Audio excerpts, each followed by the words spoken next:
We're so excited to bring in our next guest, Lieutenant Colonel Doug Sweet, who has been serving our country through the Army for his career. And now as he's getting ready to transition out to civilian life, he's going to go on one last mission to help veterans who are homeless and support an awesome local nonprofit. Lieutenant Colonel Doug Sweet joins us this morning. He's got his hiking shoes on and he's ready to go. How you doing?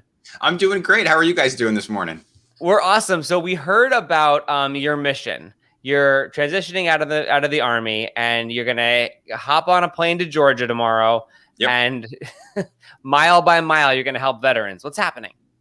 Yeah. So basically, I've had this dream for a long time to hike the Appalachian Trail as part of my separation in service, to sort of give myself the mental and emotional break to kind of process my entire career before I move on into civilian life.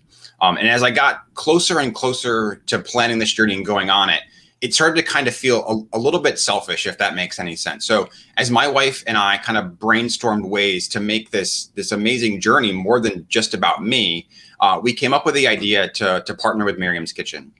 Her company has been a longtime partner of Miriam's, and we ran a virtual 5K with them back in November for Veterans Day, raised a bunch of money with them, and it was a lot of fun. And after that event, we kind of had the epiphany that why don't I dedicate this hike, this massive adventure from Georgia all the way up to Maine to Miriam's Kitchen, and use it as a way to generate publicity for them a little bit, to have them build a fundraising campaign around it, so that I can use my journey to continue to help other veterans and other homeless folks that are in DC and enable Miriam's to execute their amazing mission. Wow, that is an incredible journey. Are you? Did you have to train for it, or are you just one of those people that loves to hike and knows what to do? Because if you drop me on the Appalachian Trail down in Georgia and ask me to make my way up, I would probably not make it very far.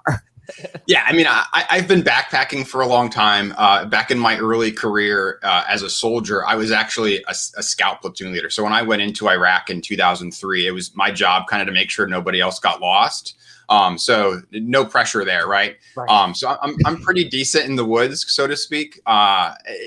It was a pretty easy transition for me to do that. As far as physical training, yeah, there's a ton of physical training. I've run marathons and things like that before, but this was completely different than that. It was a lot of doing squats, doing lunges, making sure your legs are in good shape so you can carry a 20-pound backpack for days upon end.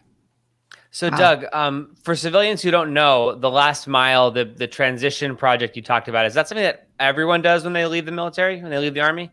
Yeah, everyone goes through a program in the Army. Everyone goes through a program called Soldier for Life. And that basically helps give you the training and the information necessary to transition from military life into civilian life. Focused a lot on resume building, LinkedIn, rebranding yourself. And as part of that process, I came up with the last mile branding, so to speak, for me, which is this is the last thing that I'm going to do as part of being a soldier. It's my last journey that I'm going to go on. And it's been a lot of fun, right? Because this is something that I have never done, right? I have been in the space where you don't put a whole lot on social media. You don't participate much there. You don't want to draw attention to yourself. So over the past year, kind of building out who I am on social media has been a lot of fun, actually.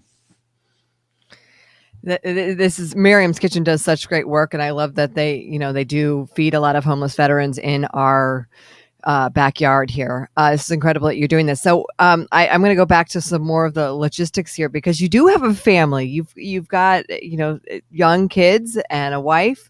Are they going to meet you along the way? Are they going to hike with you for part of the way? Or yeah, my oldest daughter is and also a budding outdoorsman, so to speak, too. She loves to go backpacking with me.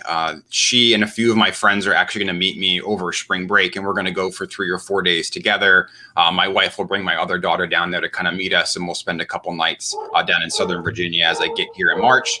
And there'll definitely be some other plans. I think there's going to be a whole crew of my people here in Prince William County. They're going to meet me out in Harper's Ferry, which is about the halfway point. And then we'll figure stuff out. My family's up in New York, so I'll see a good chunk of them when I get up there. So yeah, I don't think I'm not going to see them for 100 days. I think I'll see them all along the way. But it is hard. It has been a very emotional couple of days. And my wife jokes, it's like my last deployment. Although it's a little bit different because I'm putting myself on deployment where I could usually blame the Army for it, but I've got no one to blame this time but myself. Are you imagining like staying in tents, or are you going to hit up Courtyard by Marriott's on the way up on the trail? I've always wondered that about people who do it. I guess you could do it different ways, but how is your journey going to look? Yeah, I mean, you definitely can do it a lot of different ways. I will mostly be staying in my tent, but I'm not so hardcore as to think that I'm not going to sleep in some hotels all along the way. So I will definitely sleep in hostels and hotels probably every 7, 8, 9, 10 days, just depending on how the schedule works out, just to take a shower, wash your clothes, enjoy some heat, shave, that kind of thing, just to stay human all along the trail. And with supporting you through Miriam's Kitchen, you go to their website, you can donate. How can people get involved in this? And how can we track you too? Yeah, absolutely. So if you go to miriamskitchen.org, there is a hiking for housing banner there right now, which is what we're calling this campaign. And you can go on to my fundraising page and you can kind of follow along there. So what's on that page actually is a Google map that I'll update every single night. So I'll drop a pin about where I am so you can see where I am currently and all the places I've stopped along the way. You can also follow me on last_mile_21 on Instagram. That's where all my pictures are going to be. And then Miriam's will kind of pull some of those in as they see fit. And there's links to my YouTube channel and all that. But yeah, I would strongly encourage everyone, if you don't know what Miriam's Kitchen is, please go to their website, check out the amazing work they're doing to ending chronic and veteran homelessness in DC. They have had to overcome some amazing challenges, some very difficult challenges because of COVID, and continue to execute their mission, feeding all these folks out in a parking lot behind their facility, just to kind of keep their mission going during COVID. So I would just encourage everyone to reach out and donate, please. And I love how you're going for a goal of $100,000. I think that's awesome. And I think you're going to hit it. Like, people do this kind of stuff and they're like, I'd love to raise like $5,000. You're like, no, we're doing 6 figures, people. Well, let's do this. I will give you the little backstory behind that, Tommy. So the funny thing was, it was $5,000, and I thought that was an amazing goal. And then because of the outpouring of support of mostly my friends, family, and colleagues, we basically blew through that before I even left. So they're like, hey, I think we can go big. I'm trying to be as supportive as I can to get the word out, doing stuff like this. And I just hope that, the DC community responds. I hope they surprise me that we can hit that number. And I'm just looking forward to some amazing feedback and support from the team. I love it. And it's so interactive, and we're going to be following you as you make your trip back up north. It's incredible. And I think you're very brave also. I mean, look, you've been to Iraq, you've seen some stuff, but starting a hike in the middle of winter seems very adventurous. So we wish you the best of luck in doing this. Yeah, thanks. I really appreciate it. Lieutenant Colonel Doug Sweet, is there a part of the journey you are like most concerned about? Like, obviously people do the Appalachian Trail, not as many as like, go for a walk up the DuPont escalator. But Are you like, man, West Virginia is going to be weird? Or are there parts of it that you're like getting ready for and being concerned about? Yeah, I will tell you, I was more concerned probably a week and a half ago because in the Smoky Mountain National Park, they got over 2 feet of snow. When we had all that snow, what was supposed to be a lot of snow a couple days ago, they had almost 2 feet on the mountains up there. And folks, because you follow other hikers on Instagram, or at least I do, because I'm a dork, I guess. So I'm following all these other hikers on Instagram that are already kind of ahead of me by a couple of weeks. And they had to come off the trail in Gatlinburg because there was literally too much snow to hike in. They didn't pack snowshoes. Like, that's not a thing you do. So you just never know what the weather is going to be. I think that my 2 biggest concerns are unexpected weather and just getting hurt, falling, twisting my ankle, jacking up a knee or something like that. That's probably the biggest concern that I have more than anything else at this point. Do you have like a pump up playlist? Like, are you going with, Spotify and some like AC/DC or some Miley Cyrus, or are you going to be like listening to meditations and podcasts and books? I am a huge podcast fan. I have to say that. So I love myself a good podcast. So there'll be a lot of those there. There'll be a lot of AC/DC and Metallica, a fair amount of a little bit of Eric Church probably sprinkled in there. And love that guy.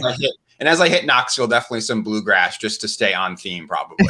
That's very cool. Very cool. Well, Doug Sweet, thank you so much for joining us. I know you're going to crush the $100,000 goal with Miriam's Kitchen, and really cool that you've served your country for this whole career of yours, and now you're doing it still as you transition out of the military. I'm so glad you joined us, and thank you for your service.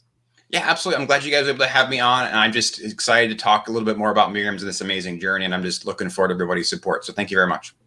Miriam'sKitchen.org to follow along, to donate, to help, to support, to follow on Twitter, all the things. Start there, Miriam'sKitchen.org.